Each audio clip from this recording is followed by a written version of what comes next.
Hello and welcome to another edition of Critical Q&A, the show where I answer your questions based on what you've left for me in the comments section of my Q&A videos or have sent to me by email at askchrisshelton@gmail.com.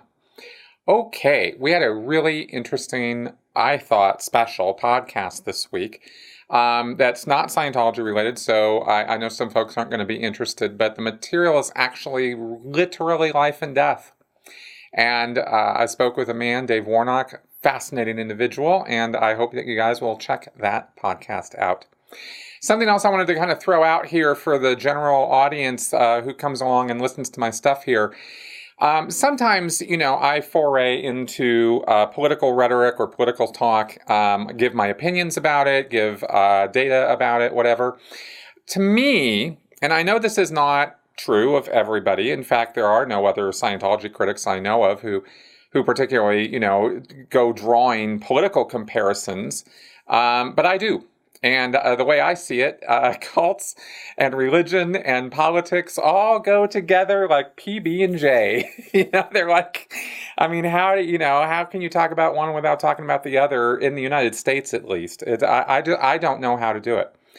And people who tell me to stay in my lane, and people have literally said those exact words to me about politics and other subjects that I get involved in, either don't understand what me and my channel are about, or they are just, trolling or something, because I'm going to talk about what I'm going to talk about on this channel and on my shows. And I know not everybody's going to agree with everything that I say, and I am totally okay with that.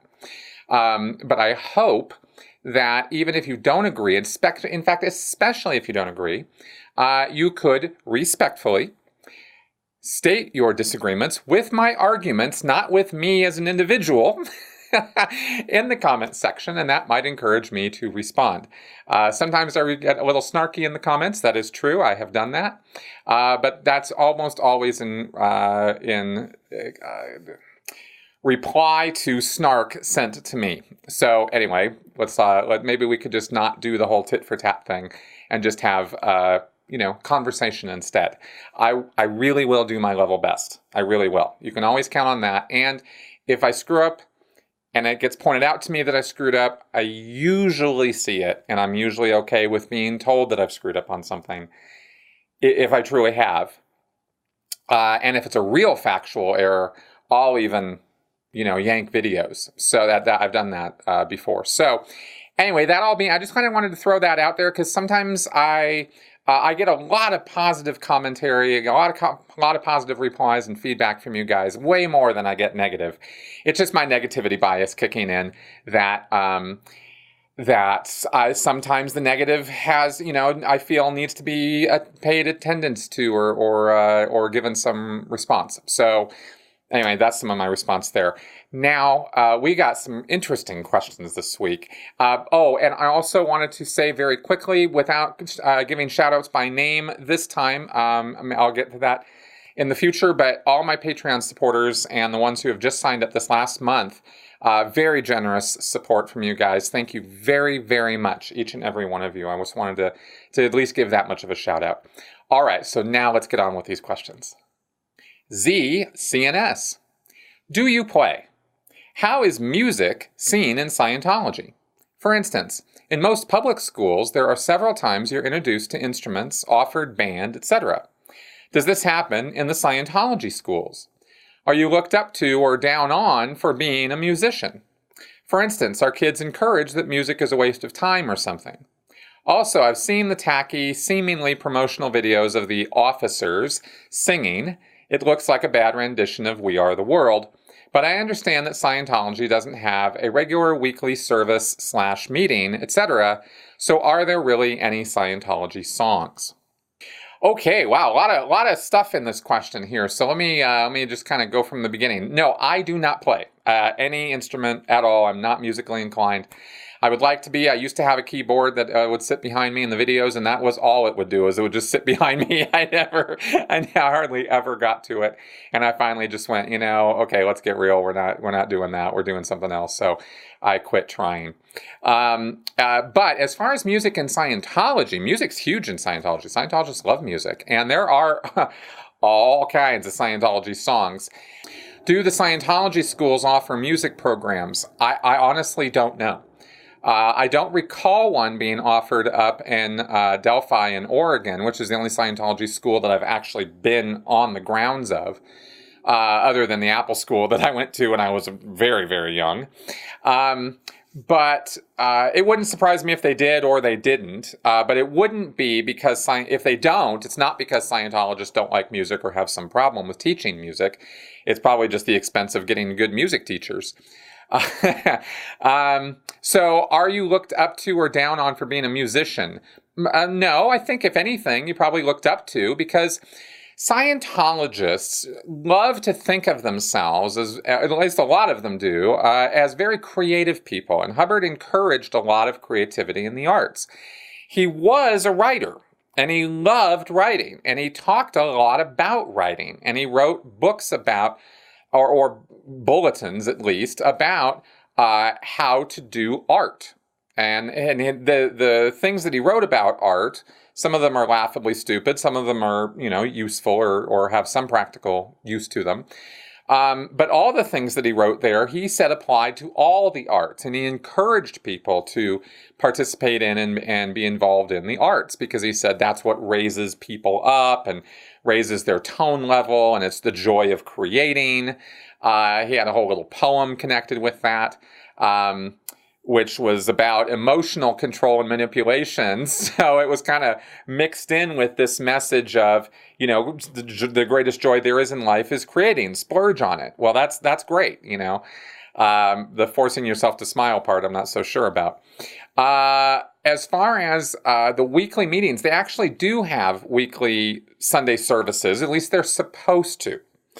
They don't actually, but at least on their schedules and stuff, they say that they do. And that they do have, at least in Los Angeles, they had a Scientology choir who would come and perform at some of these Sunday services or at Friday night graduations, which also happens every Friday. And those do regularly happen, the Friday night graduations. So there are events and activities where they have choral accompaniment or, participation, stuff like that. And Scientology singers, actual legit celebrities who are singers, are very, very much respected. Celebrity Center is a type of Scientology organization that caters specifically to celebrities, and that very much includes musicians. And you had, tons of musicians in Scientology's history. I've even interviewed a couple on my channel. But as far as, major celebrities, Isaac Hayes, Beck, he's still a Scientologist. He's current. So, anyway, so yes, they're kind of down with all of that. There isn't any, poo-poo bad on the, on music, and all genres, all attitudes about it. They're just really open to that whole thing. So that's not one of the down points or one of the cons of Scientology. John in Parker, Colorado. I have a basic question. Going back to college, can a Scientologist get quote-unquote used books from a source or friend? What I'm asking is, does Scientology make people buy new books so as to get full profit? Does Scientology check that you have bought new books? John, this is hilarious because your question actually dredged up a whole pile of memories for me that I had kind of forgotten all about. You know how it is sometimes that a little thing will just oh my God, and this flood of memories comes back from when I was in Santa Barbara and in the Sea Org. And those memories, of course, are connected to getting students to buy their materials, because it is policy in Scientology that all students who go on to a course are to own the materials of the course. And that includes not just one. If you're going on to a course that involves the use of an e-meter, then that's not just one e-meter, you're supposed to buy two of them, because you're supposed to have a backup e-meter in case the one that you're using in an auditing session, something goes wrong with it, and you're sitting there auditing this guy, and the meter's broken, and it's broken. Well, you can't do anything to audit the guy without the meter, so you're supposed to have your trusty backup ready to go, right? And you just smoothly switch them out and do this little procedure you get trained to do, and sometimes if you're really smooth and the guy is sitting over there with his eyes closed for some reason, reliving an incident or something, you could switch the meter out and the guy wouldn't even know you'd done it. I mean, so you're supposed to have two. Okay, and this is thousands of dollars now at this point, right? But also all the books, all the lectures. Now, that's policy. There's actually, it's like a 2-line policy letter Hubbard wrote, I think in the late 60s, 67 or 65 or whatever, called E-Meters and Books for Academy Students. And that was the name of the policy. And I actually used to have this policy pretty much memorized. I couldn't give it to you now, but it basically said that all students, no exceptions, were to own their own materials. And this has just been longstanding policy, and that's just how it is. How we would apply that, at least in places where I was, is if it was a married couple, okay, fine. Yeah, you're going to have one set of materials between the two of you. And we might jokingly try to sell them more e-meters, and maybe not so jokingly. Well, both of you individually should have 2 meters because, reasons. So we were, as an academy supervisor, as a course room supervisor, and then as an executive over the course rooms, and then as the guy over all the course rooms in the entire Western United States from the management level when I joined the Sea Org, from each of those positions, I was expected to make sure that all of the students in all the classrooms had all of their materials. So this is a real, as you can see, because I just keep going on and on about it, this was a real big deal in Scientology. This is a source of a lot of revenue for them, and it was definitely pushed hard on the public, and to the point where you do have all the books, all the materials, everything you would need for the class, you already have in the classrooms. They have course administration areas and bookshelves and tons of materials. So you can go into a Scientology classroom and do the study of the course you bought without having any materials. And sometimes they'll let you get away with that. It really depends on the organization and the situation, but the policy is that no, you can't do that. But they're not going to, I've never once saw somebody getting kicked out of the classroom because they either didn't bring their materials or didn't own them in the first place. Never saw that. But this is baked into the organization so much that there are 1, 2, 3, 4 people that you see in order to get into the classroom to start a course in Scientology. And each of those 4 people have been drilled on getting you to buy your stuff. So yeah, there's no way to get around that or anything, and they definitely check on that. Robert Tobias. Is the Church of Scientology required to have municipal inspections and licenses, hotel, food service, berthing for Sea Org, etc., for their properties in LA and Clearwater, or, like many other things, have they managed to, quote-unquote, negotiate a way around them? They are required to have all the same inspections that any other building or service, including food service, that sort of thing. All of that is required. And the Church of Scientology, as far as I know, complies to whatever degree with those rules and regulations. I saw straight up OSHA violations all the time. But I'm talking about, for example, like cleanliness in the messing area, in the galley, for example, in Los Angeles.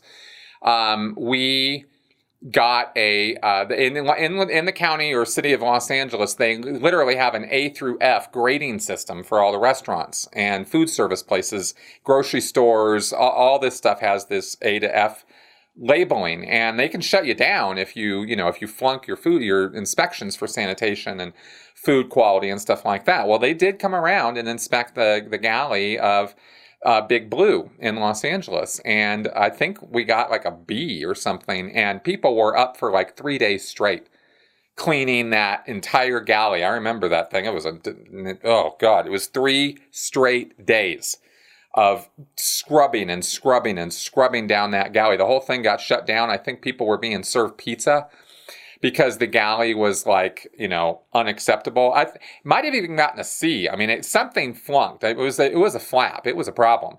And anyway, so 3 straight days of just top to bottom cleaning, and then the inspector came back and we of course passed with flying colors. That was the only time I know of there could have very well been other times, but that's the only time I ever heard of in the in the 17 years that I was in the Sea Org, that we ever flunked an inspection from the city or from a health official or from any kind of municipal oversight. However, the reason for that is because fire inspections, like space inspections, making sure the hallways are clear, all that kind of stuff, sanitation inspections, trash, sanitation inspections, anything like that, they always had a heads up that those guys were coming.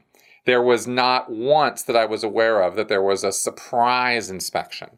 Even the food service inspection that they flunked, they knew it was coming, and I think they thought they were ready for it, but somehow somebody missed something. So I think that's what happened on that. I was only on the periphery of that whole thing. Anyway, but that's, it's the heads up that they get because they have made friendly with the city and with the county and with any other officials that they come into contact with. This is what's called the PR area control, right? Public relations area control. And this is the key function of Scientology's public relations, is to prevent any kind of situation like a failed inspection by being in control of both sides of what's going on. You're in control of your space and your area and your building, but you're also in control of those guys, those inspectors who are coming. And you be in control of that by getting the heads up, by making friends with these people, by giving campaign donations or, funding donations or whatever it's going to take, taking the right people out to lunch. For the police, it's hiring the right cops for the on off-duty time and paying them a good amount of money for their protection services during events. They hire off-duty LAPD for that.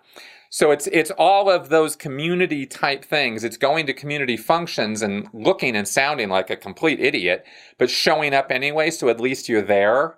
And the church thinks that's kind of enough. It's not really. They kind of flunk on this stuff in some pretty significant ways too. But when it comes to inspections and stuff, as far as my experience goes, they were way on top of this. So that's kind of how I understand all that. Preacher 1138. If someone came into Scientology claiming to have been Xenu or the Duke of Chug in a past life and said they wanted to atone for their sins they committed by joining Scientology to help clear the planet, how would Scientology verify their claim? If proven true, how would the church handle them? Would they be allowed to join?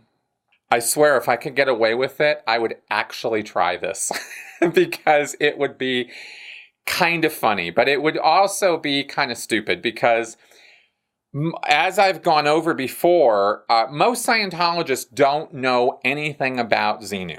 Okay? I mean, this is a very funny question, and it's all, it's kind of ridiculous, but let me give you a mildly serious answer, right? Most Scientologists don't know anything about Xenu, never heard of him, don't know anything about it, except maybe what they might have cross-flowed or seen or heard on television or radio or something, and it's just this confusion for them, because nowhere in their Scientology materials have they ever seen or heard of this. You don't hear or see about it, or read about it until you get to OT3.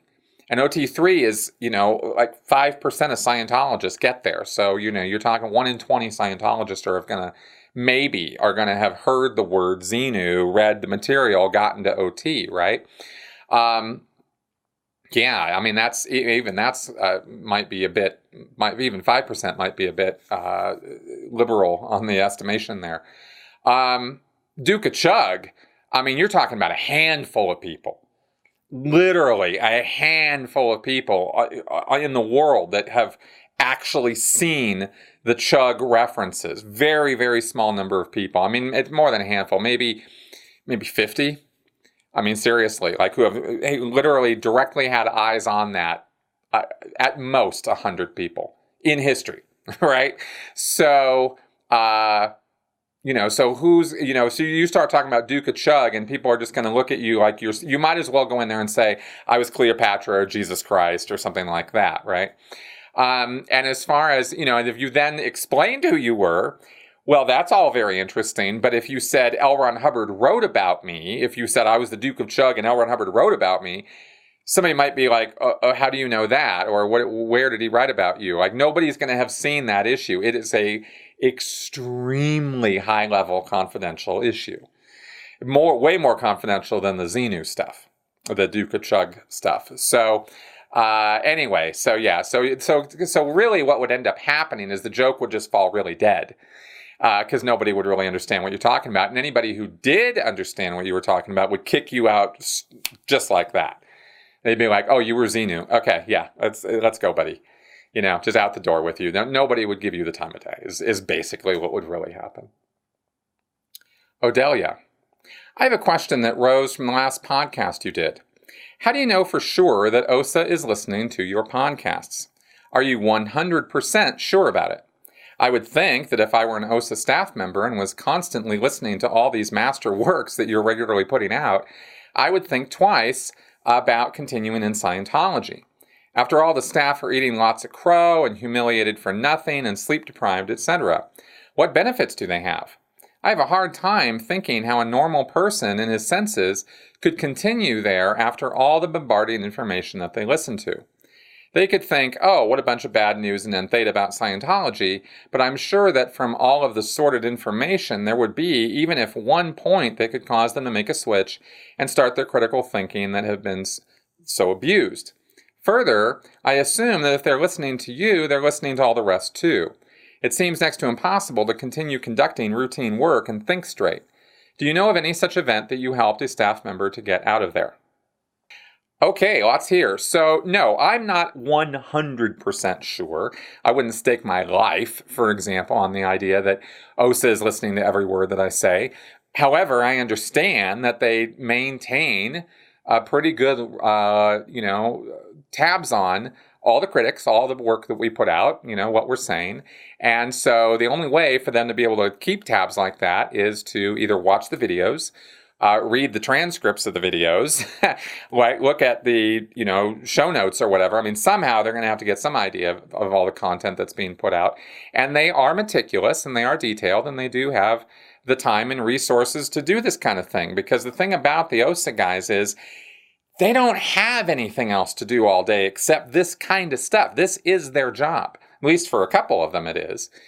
As far as whether they're actually having Sea Org members listening to every single one of our, and by our, I mean not just me, but all the Scientology critics, whether they're reading every article, watching every video, I can't say for sure. I don't know how it's organized up, but I do know that they monitor these lines. That I do know for sure. And Karen has spoken about this, of course, and she worked at the Office of Special Affairs. So I take her word for it that, they're keeping a finger on the pulse of the critic community because they, like I said, don't really have a whole lot else to do all day. Now, as far as the things you just mentioned here about there being doubts raised about that, well, this is why they'll either hire people to do it, and maybe tell them or instruct them to look for certain key ideas or, threats or something that they're looking for, and otherwise just write reports about what the person basically said in their, video. Or, I mean, that's how I would do it. What's the basic 2-3 line summary you can get from this if you can reduce it down that much? Maybe you shouldn't be able to. I mean, maybe it would be longer than that. But whatever, how can you summarize this information, put it into a database, it kind of, index it, etc. I mean, that's how they keep tabs on all this stuff. And they use computers and stuff to keep track of this. And they also really, really monitor connections. They love knowing who knows who's connected to who's influencing who, because this is their influence web so that they can, look at, okay, well, if this guy is influencing these 3 people and they're influencing, these 20, then if we can get one of the middlemen, we can get to them and get them turned or get them disrupted or something, then we disrupt this whole network, right? This is why they keep tabs on this stuff. And they also they're obsessed with finding out where the enemy lines that we spew, as far as they're concerned, saying things like the staff don't make enough money to live, to them, that's an enemy line. And that must have come from some suppressive person. And so they want to always trace down where these things are coming from, right? So they're kind of obsessive about that because Hubbard was. Okay. So here's the thing about the Office of Special Affairs guys, though. Every person in the Sea Org who is in the Office of Special Affairs wants to be there. Okay, this is crucial. It's a very, very important requirement. They are already Scientologists. They are already Sea Org members. They are hardcore. They are fanatical, as dedicated as you can get. And then they go, yes, I want to work in the Office of Special Affairs. I want to be in the Internet unit, or I want to be over, these people. So this is somebody who's already got a gumption to want to, deal with and take out critics and bad people and us N Theta horrible folks, right? They perceive that we are literally enemies of humanity. So that's how they see their job. They see themselves as crusaders, as Jedi Knights, right? As Neo in the Matrix. I mean, they see themselves as on the side of Zion, right? Like that's the positioning and framing of their worldview.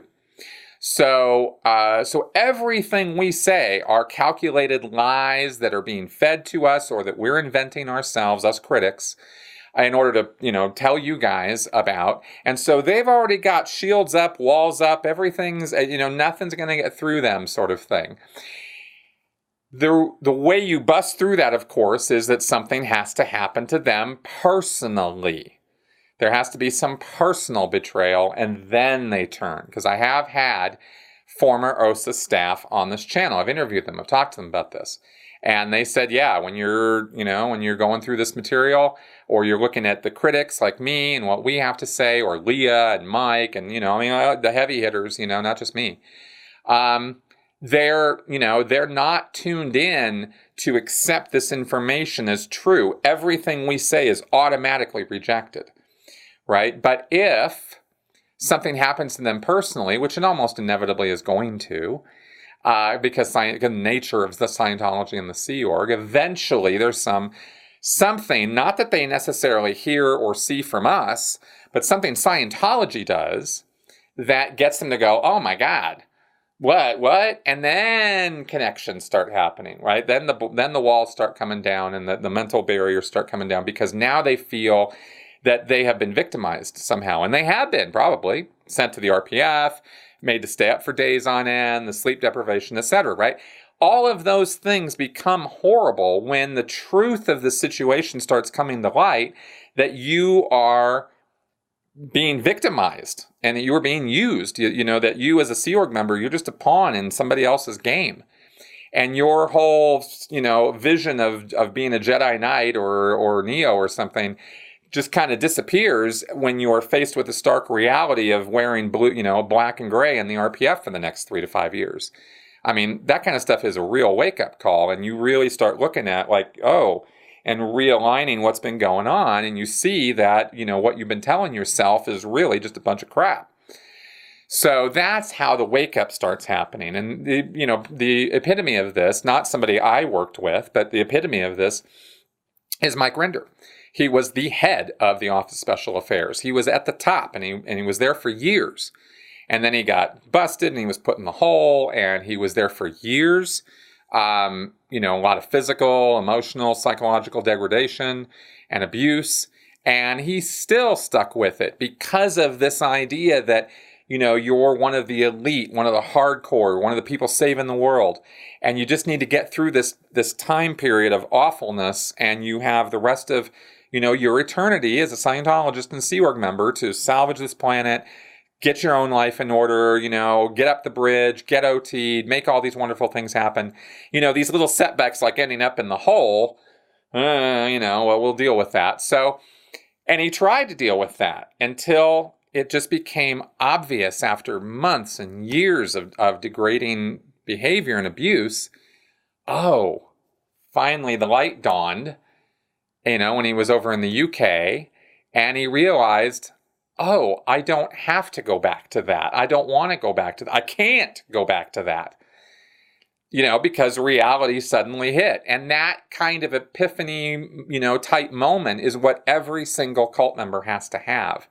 They have to have some kind of wake-up call like that. And it's almost always a personal one. Doesn't have to be. Could be a loved one of theirs is victimized or something too. And they are right there watching it happen, and that's their wake-up call, right? It could be, So those kind of bonds can also trigger somebody's, empathy and emotions and compassion. So that's kind of how all that works. Didn't mean to go on that whole roll about that, but it seemed appropriate to the question. So this is why the OSA guys who were assigned to this work are not the kind of people who are going to crack, or they, like I said, they farm it out to non-Scientologists who just have things that they're looking for, and that's what they do. That may or may not be true. I'm just telling you, one scenario of what I think they might do in order to organize this. They could have this whole thing organized up completely differently, but the one thing I know that they have to do in OSA when they're monitoring our stuff is they have to have an OT to do it, because we're sitting here talking Xenu and Duke of Chugg and all this stuff like all the time. We just drop these references all over the place. Xenu, Well, some lower level Scientologists can't hear that because that's OT material. So they have to have OTs, and they don't have a lot of OTs to do this work in the Office of Special Affairs. So I think that's one reason why they might farm it out to public or hired, people. Okay, so there you go.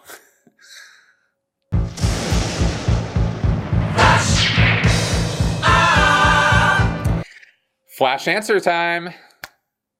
Venom Dust 1. Because of his growing paranoia, do you think David Miscavige has built his own prison? He would never leave an area that was not under Scientology, his, control. So in a way, has he trapped himself too? Yes, I absolutely believe that is true. I cannot think of a person more deserving of a personal prison than David Miscavige, given how many people he has victimized, himself. But yeah, that's pretty much his situation. He is definitely deep in his own little bubble world. Momo Vivi. In Scientology, is there any policy in regards to pets for members who live on their properties? Yeah, you don't get pets. If in certain circumstances, I saw some Sea Org members, I think I saw somebody one time with a fishbowl, and I think I heard somebody who had a little bird in a cage. I think that was an older woman, an older senior citizen Sea Org member. But generally speaking, there are no pets in the Sea Org. David Miscavige is the one and only exception with his little beagle. Tyler Simmons. If David Miscavige became president of the United States, how would you react? Would it be worse than Donald Trump? How would I react? No. It's not true. That's impossible. Would it be worse than Donald Trump? Yes, it actually would be, because Trump's is not an organized, smart person. He's a cunning, crafty individual who has spent his entire life taking advantage of other people and literally learned how to do that as a young man, very similar to David Miscavige in many, many ways. But Miscavige is much more organized in his thinking and is more ruthless than Donald Trump is. So that would be very problematic for the United States. Okay, guys, that's our show for this week. Thanks very much for coming around and listening to me blather on here. If you find my show and the information I give here informative, educational, and entertaining, and I hope you do, please consider joining me on Patreon to help support this channel, keep the lights on, keep the show going, and keep me going so I can get the research and work done to give to you guys. So thanks for coming around again, and I will see you next week. Bye-bye.